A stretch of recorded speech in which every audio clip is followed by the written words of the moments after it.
Thank you for joining us for the news at noon. I'm China Green. Boeing announced that it will furlough some employees temporarily, saying the decision is meant to preserve cash.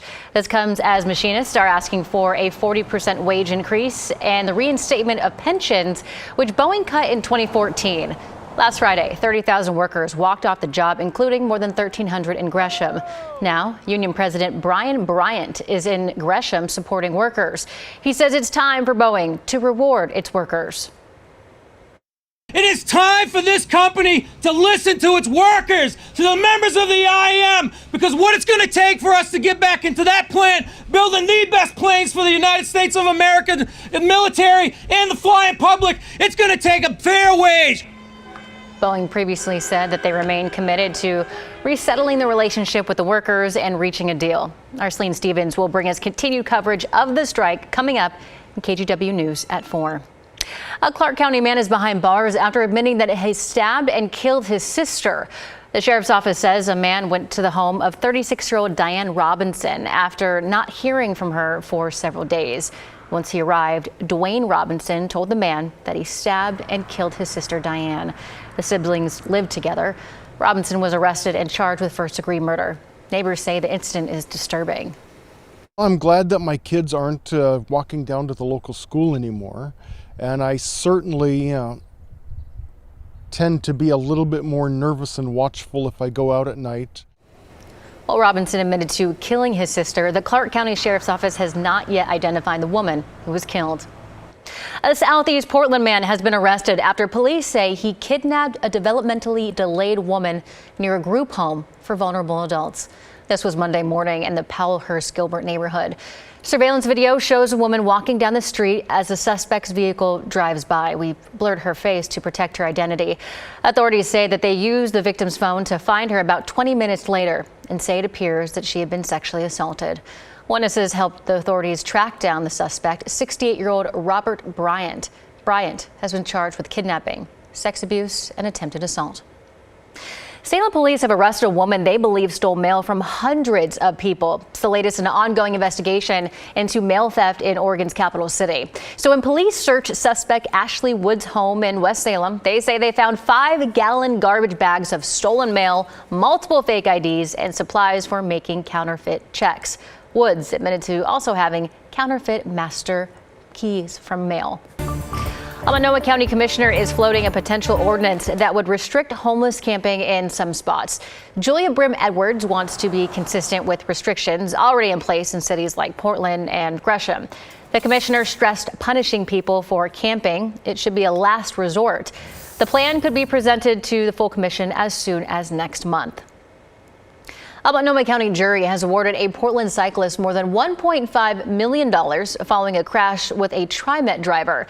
Ken Flippin says that he was in Southeast Portland's Brooklyn neighborhood when the driver of a TriMet SUV hit him in a crosswalk.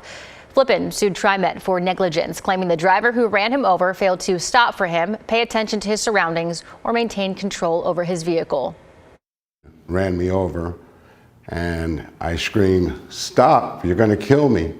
And he stopped right on time, backed off me, and when he backed off me, my leg had caught the bumper and it ripped my leg apart. Attorneys for TriMet argued Flippin was at fault for riding his e-bike on the sidewalk and in the opposite direction of traffic.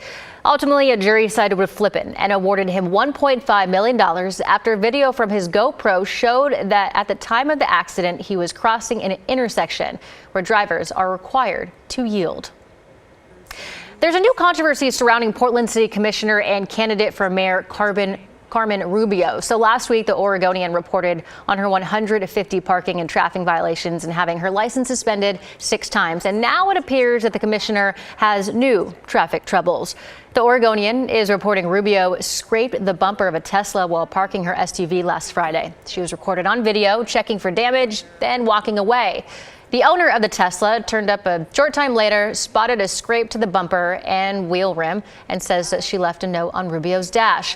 Long story short here, the two reportedly talked on the phone and Rubio apologized, though here's where it gets murky. Apparently, there was some back and forth over whether Rubio would pay the Tesla owner directly or go through insurance. In a statement, Rubio told us in part, quote, She, meaning the Tesla owner, went on at length about the kind of person that she believed me to be and indicated again that people should know the kind of person I am. Rubio went on to say that the driver implied that she would go to the media. Rubio says that she was concerned that she was being exploited, and it now appears that the matter is being handled from Rubio's insurance. KGW is working to contact that Tesla owner and has asked the Rubio campaign for an on-camera interview. All right, let's take a look at weather with Rod Hill. Well, here we are again. Are we going to see sunshine? Yesterday, we had some breaks in cloud cover at this hour that never really developed into sunshine in Portland up into southwest Washington. Now, here's what we have going on. This is the visible satellite picture. So the black means you basically have sun. The white is the cloud cover over it. So you can see clouds are starting to clear along the coast. We have this big area of clear skies over the Coast Range, including much of Yamhill County into parts of Washington County. And then we've got clearing coming in from the west with the cloudiness most prevalent near downtown Portland and off to the east. Here's the way it looks with our live cameras. It will be a dry, pleasant afternoon, but we're now getting sunshine in Lincoln City from our Chinook Winds Casino Resort camera. And if you pop over the West Hills, look at that. Pretty much just sunny skies. The Reserve Vineyards and Golf Club out in Aloha. But downtown Portland, we haven't cleared yet, but we will with that clearing coming in from the West Hills. The last spot to get the sun today will be the east side. Here's Camas Meadows Golf Course, and that is still very overcast. So for downtown, sun should be here in the coming hour or two. 70 at 2 o'clock, 74 the high. We'll be in the 60s this evening. The forecast still looks pretty quiet through the weekend. We'll have your complete details coming up. Rod, thank you.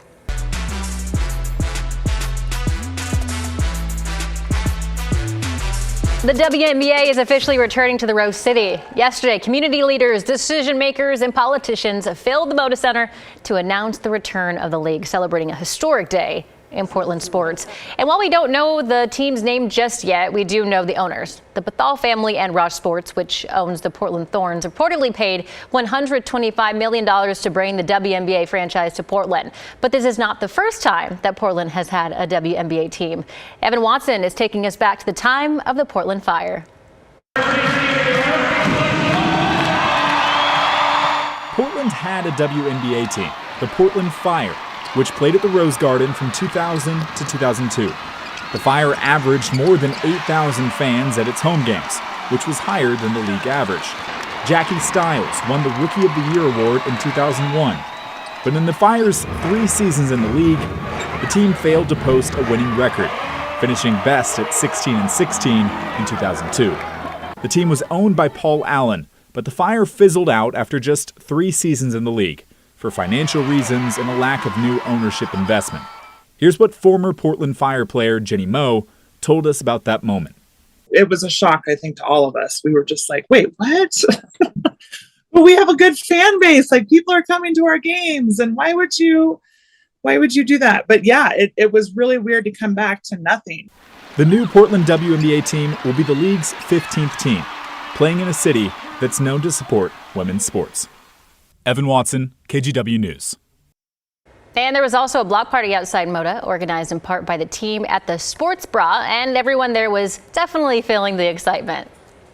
We're starting to see a trajectory of women's sports booming, absolutely booming, and everybody knows that the W needs to expand. We have so many wonderful players that aren't getting to be put on teams. I'm a huge W fan since I was a little kid, so this is a dream come true, and I can't wait to go to every single game that I can go to. Literally every game. We're going to every single game, 100%. Meanwhile, the CEO of the advocacy organization Sports Portland says that he hopes it's only the start of more big leagues landing in the Rose City. And if you're hoping to cheer on the new team, they're already taking deposits for season tickets. It's $26 to give yourself an opportunity to lock in a seat. The website is WNBA.com/Portland.